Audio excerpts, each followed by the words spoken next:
Welcome to Veterinary Wellbeing Wisdom Tiny Bites. Got a minute?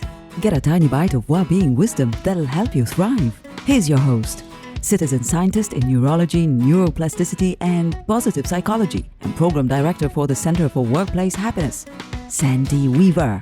Exercise is an amazing attitude adjuster, but if you do the same exercise routine over and over and over again, that's not very fun. And it doesn't, after a while, adjust your attitude or your body very much. They both get kind of used to that workout and it won't be as effective. The good news is, if you do that workout all the time, you can probably do it without thinking about it. The bad news is your muscles and your brain probably want you to switch things up. Think about other workouts you could do and plan to do one new one this week. Do the new workout one day only. Do your normal one the rest of the time. Then maybe think of another different workout you could do and add that workout one day next week.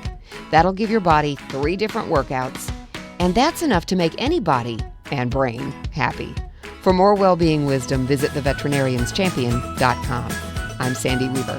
Want more tiny bites of veterinary well-being wisdom? Subscribe to the podcast and share it with your friends. And there's lots more at centerforworkplacehappiness.com. Here's to your well-being, one tiny bite at a time.